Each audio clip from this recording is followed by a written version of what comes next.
Hey everyone, welcome back to your favorite sales podcast. I'm your host, Ross Rich, and today we have a very special guest. We have Abe Smith, Head of Global Field Sales at Freshworks. Thank you so much for making the time. Nice to be here. Awesome. Thanks for including me in the conversation. Well, before we get into it and hear some of your advice for sales leaders today and of tomorrow around how to, I think we're going to be talking a bit about the craft of sales, but then also the future and how AI plays with that. Before we get into it, would love for you to share a bit about your background. We were just talking about kind of the last couple decades and generation of sales, and you've been kind of a part of moving that forward. Would love to hear a bit about your past and why other folks out there should be listening to some of your advice today. Sure. I won't tell you about growing up in the mean streets of Boston, but I will tell you about the last quarter of a decade. Quarter of a century, which is even scarier. The last 25 years here in Silicon Valley, I built my career in high growth enterprise B2B SaaS companies. And, I'm an internationalist, so we really develop global teams that can actually help spread the word of the cloud and just the big change that happened from on-premise software to cloud computing, and now the next generation and moving to AI and what that means to consumers of next generation enterprise applications. So I've been real privileged to work with some incredible companies, amazing, sales teams, sales representatives, sales leaders, operations, the whole thing. So it's been a great ride from smaller companies that turned into bigger ones, and then some bigger companies that just got bigger, big tech, and everything in between, Ross. So it's been a storied career so far. Amazing. Well, I appreciate taking time with us and kind of sharing some of your learnings with folks out there that are, trying to be the next Abe Smith. So we're going to talk about, how you put. I'm not sure that's anybody's goal, but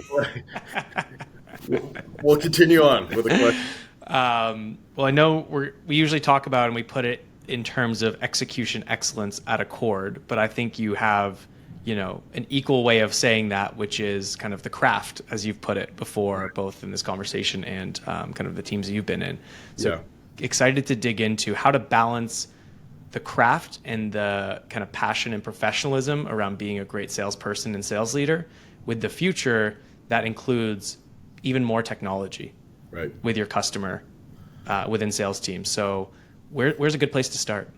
Yeah, I think that the question's a great place to start, because it's really been what's been on my mind as a consuming thought, as a sales leader and as a leader. So the world is changing dramatically, and yet what I found is, and what's drawn me to lead today the way I am leading, and the way that we hope to build an organization here at Freshworks, our organization at Freshworks, is to be really focused on two things. One is, I believe that the craft or the art, the professionalism of being a professional salesperson is alive and well. And if you'd asked me that question like 2 years ago, I would be a little reticent to say that, because I felt there was a little bit of apathy, maybe lethargy, that people just didn't care about the craft. They didn't want to learn the way I thought they should. Yep. And, for many of us that had the privilege of building great businesses here in Silicon Valley and other places, we were able to see passionate salespeople that really wanted to get better every day, that believed in the profession, and in some ways had just this innate skill where I saw just amazing talent come to life, and then come to life in a disciplined way that executed day after day, week after week, month after month. So for me, this craft piece is extremely important, because we're looking for the next Jedi. So from the metaphor of Star Wars, I think there are people that just have that feeling. They want it, and they have this innate skill that needs to be developed. And then frankly, the craft needs to get honed like any other craft. So if you were an accountant or a lawyer, et cetera, it's a learned skill. And I think sales is a learned skill. And I think that profession warrants commitment to that excellence and development of that skill. At the same token, AI changes everything. And I don't want to sound trite or cliche, but the truth is it's disruptive in a very positive way. So for the sales professional, they lacked somewhat, I would say, the tools or the ways to accelerate what they did.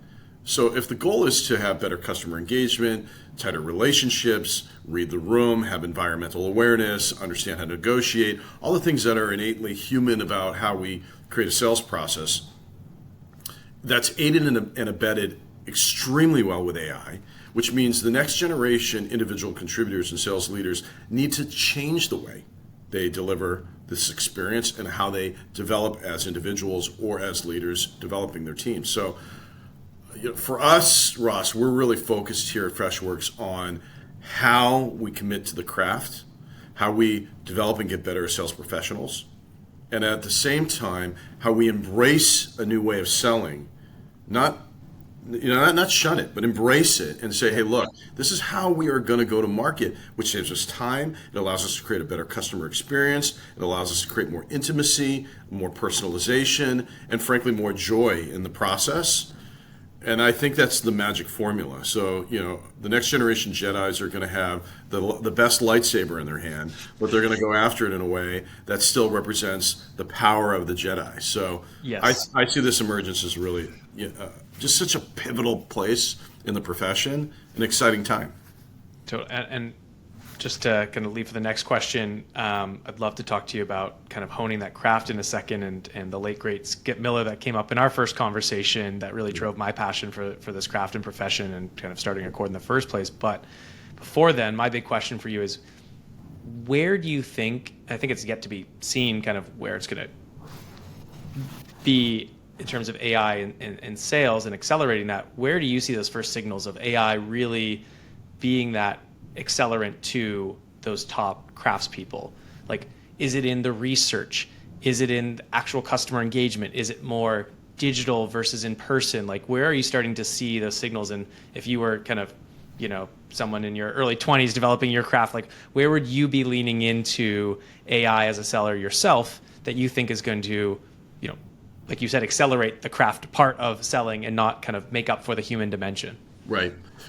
Yeah. We'll look at it on two dimensions. One, on the more transactional side of selling, I think AI is going to be extremely disruptive. Like, in fact, most customers more so for that probably than the enterprise side. Much more so immediately in the near future, because I think if you look at a lot of customers, they're looking at fulfilling a transaction, and the level of sales. Sales skill is around more facilitation and ensuring that they pick your product in a timely way. I think a lot of that's going to be supported through AI holistically on an agentic level. I firmly believe that. I'd say as you get upmarket and as you think about like mid-market enterprise sellers, et cetera, there's acts that a professional has done in the past that they frankly don't need to do in the future. So, for example, like here within the company, we developed a sales bot, and we apply this to the sales team. The goal was to analyze annual reports. Right. So, 10 years ago, we would often ask a sales professional, an enterprise seller, hey, read the annual report. We'd like you to read the annual report, and then we'd like you to summarize that report, and then we would like you to take that information and personalize and stylize an email, and then we would like you to send it to Ross, who's the CIO of the company, or the CFO of the company, or the CEO of the company, and then we want you to pursue Ross with that same kind of informed perspective in a diligent way. And first of all, the reality is, how many people did that? I mean, if I'm honest here, it was a great assignment, but it was like, honestly, it was asking your kids to do homework. Like, no one wanted to do it. And number one, nor should they. And then number two, if they did it, it was an extremely laborious effort. I mean, what I just described would take weeks, like days, hours, whatever it is, a long time, with people supporting you, often like a BDR or like an ops person, et cetera. Now that's what I just described is almost instantaneous. Like, to summarize and review an annual report can be done in seconds, number one. Number two, to then actually customize and tailor that to a personalized email, minutes. And then to then execute and send, and then have the notes in front of you in a simple way to engage the customers, seconds, right? So I just see that as like, Captain Obvious. Like, at a Captain Obvious, like, why wouldn't you use that approach? And then use it intelligently, where you're editing the content, you're presenting it right, you're engaging at the right time at the right moment, you're using your innate skills, the craft of selling, but fully empowered with the right information at the right time to the right person in a very personalized fashion. That's one example. Similarly, I think a lot of times it comes to how you present to the customer live. and what that means to prepare for a customized, personalized presentation. So oftentimes you have the standard pitch deck, Yep. like Google Slides or a PowerPoint deck, et cetera, that you would present in a Zoom meeting or otherwise, to your customer. The reality is, and I was talking to a colleague about this who described the work that they were doing in preparation for Coca-Cola. So the discussion was around understanding Coca-Cola, what we know about you, Yep. and understanding their tech stack, and then understanding the people that were going to be in the meeting, and then understanding how to build that into a custom deck to present to the client, in this case, Coca-Cola. Ross, when I tell you they did that through AI in minutes rather than hours and hours and hours of preparation. And you know what? The customer said, this is such an exact, precise understanding Really? of the company. That they nailed it. They nailed it, right? And I think, again, why wouldn't you do that? Why wouldn't you want that kind of assistance? We're looking at also how we weave in AI into the BDR process or the SDR process, which we think is going to be game changing in terms of engagement, developing more meaningful pipeline, and driving better outcomes. So there's just so many parts in the sales process, from presentations to lead development and creation to analysis that could be done ahead of time to send out communications otherwise. So it's a pretty broad place. Yeah, and I think you hit on a lot of this being around personalization, and it's kind of counterintuitive. I do think you elevate the human dimension of sales through being able to personalize more. And if you really care and you take the same approach of that kind of professional craftsperson and you apply that to how much more information you can get through, like you're saying, or do that to more accounts, I actually think the job of an AE is going to be elevated, but the bar is going to be higher for who can use all those tools. Because now I think you could have one enterprise select AE that can work 5 accounts effectively a year instead of 1 to 2. Totally. And that person should be making 2 to 3 times more what they made before for themselves, because they can make 4 or 5x for the company. And so that's what I'm really excited about this, is because actually you are limited by some of the manual work your top person or top group of people can do. I think that unleashes them, and you're going to have maybe fewer elite people. And then I was talking to someone, a CEO actually, they're saying the argument you can make for more headcount for sellers goes up immediately, being helped by AI. If you can apply the same spend that you're applying for some of the older tools, mass email sending, that's just templates and all these other things, and use that for the AI tools that cost around the same, and then have these top sellers handle more and do more, you actually should have more headcount for salespeople. Totally. Because now they can make more of an impact on your business at a lower cost of acquisition.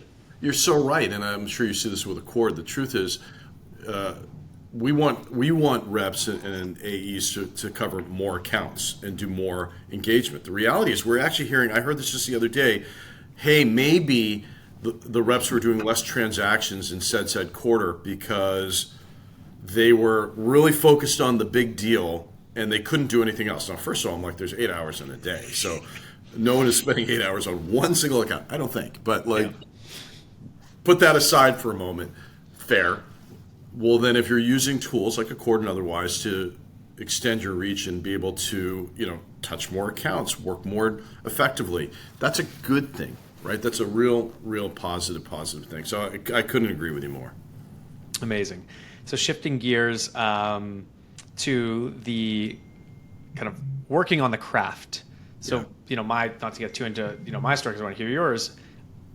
What turned me onto that is actually hearing from someone who I feel like unlocks that potential and unlocks the Jedis, back to your reference, the person that shows them what the Force is, and you're like, oh my God, there's a way to do this. This isn't just something that someone innately has in them. No, it needs to be trained. And for me, that was, Skip Miller and Gene, our VP of sales at Stripe, bringing in Skip, and that kind of unlocked. I was like, holy smokes. He said some stuff. I tried it with customers. I was like, it just works. It just works. Yeah. How do you think about, kind of unlocking that passion in a team and really raising the bar and setting those high expectations and having people have those aha moments that may have not, and maybe they're mid in their career, they haven't, been exposed to that before. So I'm curious to get your take on how you unlock that with the team and kind of drive that productivity and passion to excellence. Yeah, well, and first of all, and that's a great story that you just shared. Your Yoda moment was Skip Miller, but you decided that you wanted to go to the swamp where Yoda existed, right? So the first thing is, we're going to extend the metaphor. Obi-Wan Kenobi. Somebody said, Luke Skywalker has the Force. He has no idea how to control the Force, but there's something about him which is cautionary because, a lot of times in sales, people are like, well, Ross has got a great personality. Ross is outgoing. He's an extrovert. I don't think that's what you're looking for. Like I'm fairly introverted, to be honest with you. No, the best sellers I've seen are not the most charismatic. People don't trust that, actually.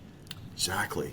But they're curious or otherwise. So I think it actually, like, if you deduce this, like the Ben Kenobi, the Obi-Wan Kenobi is talent. Like when talent or a great leader can identify in a person, hey, this is the right person to hire and or develop. Yep. That's key number one. And then as you send them to go visit Yoda, it's around shaping the craft. In your case, it was Skip Miller, it was leadership at Stripe and otherwise that said, hey, look, there is a process to this. It's how you control the Force and apply it is what makes you powerful. It's the discipline associated with it to get there, which you saw in Star Wars Episode 2 or whatever it was. So I think it extends. And then, frankly, as you then think about how you're going to take this forward, there is a level of enablement that's really important to get people further and further along and progress. Now, enablement comes in two distinct ways. I mean, one, I think it's a commitment to going through a proper program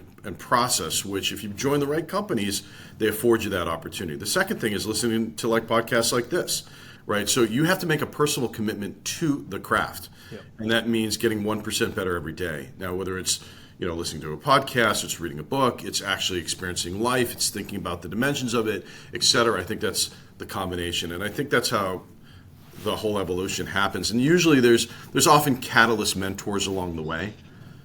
Whether it's a Skip Miller type person who's impacted so many of us here in Silicon Valley, and his legacy is a homage to the strength of what he's built, as an incredible human being.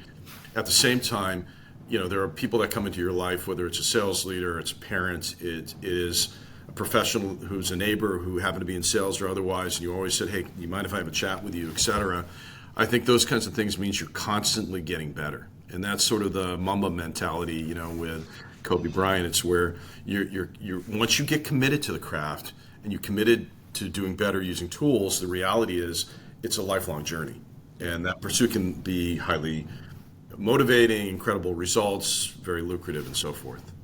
Why do you think there's such a disconnect between coaching in other aspects of life and sports, and we always draw that analogy, and sales? Because I find that it's almost the exception to the rule that someone is ultra coachable in sales. And I think there's always this vibe of micromanagement whenever coaching comes up, and conversations and defensiveness, because I think a lot of sellers are very competitive and want to win and may not want to, I don't think necessarily there is that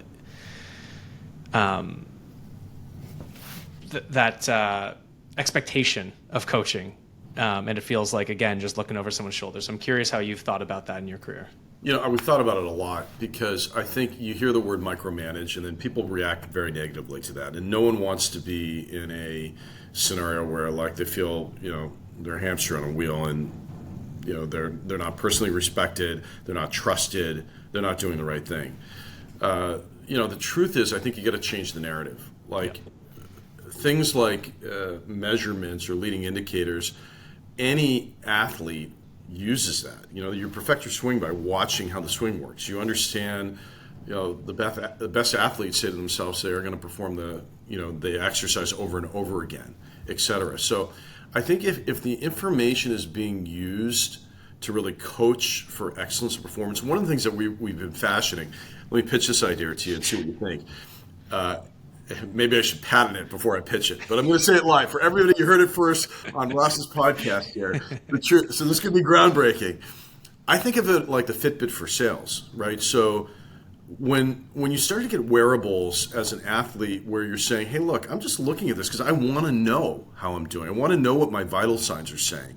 If you were receiving those kinds of same real-time stats and information as a seller, and you're using that to say, I want to get better, because better translates to better outcomes, better payment, better rewards, better recognition. That's the pursuit. So I think there's some element, again, this plays into AI, of more real-time data and metrics. Because, oftentimes it's still a Monday morning quarterback scenario where you're looking at information at a QBR and you're seeing and reading that out, or Yeah. you're looking at the metrics at the end of the week. Did I hit my goal or not, et cetera. I think there always has to be a goal, and the goal is designed to say that's driving an outcome, and it filters into your performance and your results. But those results should be tracked. And if you're wearing the Fitbit for sales, don't have it yet, we're trying to figure out how to build it.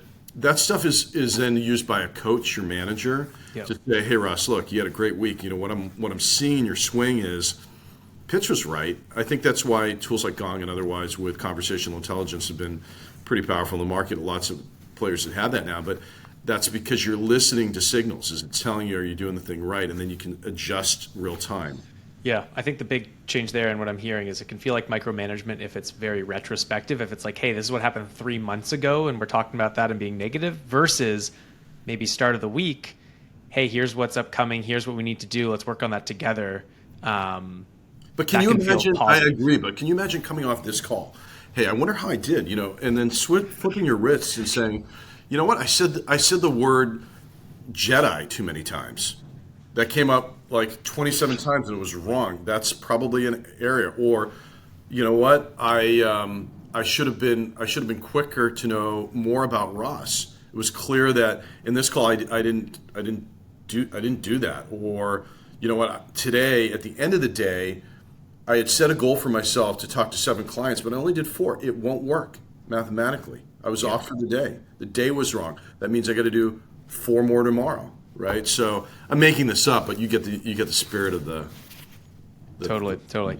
So last question here, if in the theme of Jedis and the professionalism of the craft, if you were to recommend someone earlier mid-career work on one part of their craft, if they want to be the absolute most excellent select account rep or manager, what do you think the things are that that lead to that in terms of the skills that they can work on and build?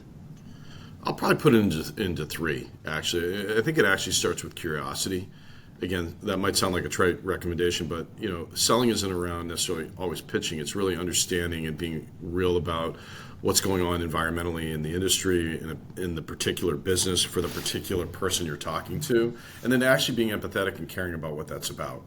Because it becomes real obvious if you're just pitching something. Yeah, the context matters more than and you don't care. So that's probably skill number 1. Skill number 2 is, married with the art is there's no escaping discipline, right? So there is an element of how you organize your day and your time and your cadence. If you're not doing the right activities, you won't get to the right results. Yeah. And then probably 3 is pursuing it with the joy that you really like what you're doing. And that means you really like the product you're talking about, because if you're not, you're talking about it all the time, right? And then you become a mercenary versus an actual authentic, proselytizer for what you're espousing. And it also comes down to happiness is the most important thing. So if you're miserable and infectious, and you want to work with someone being positive, you want to spend more time with someone. That's what I talk to my team all about. Is at the end of the day, people want to spend time with people will spend time with people that they want to spend time with. Yeah. I could not agree with you more. And you're right. It's infectious, and honestly, your customers feel it, you feel it, and then it's authentic. And authenticity is really, really key. So I think curiosity, discipline, and authenticity are really important. Amazing. Well, I got a lot out of this. I got some stuff to think about for our planning and kicking off our year next week from this conversation, and hope others out there listening did as well. And Abe, thanks so much for taking time out of your busy schedule to join us today. Thanks for having me on the podcast. It was great to be here, Russ. Pleasure. Amazing.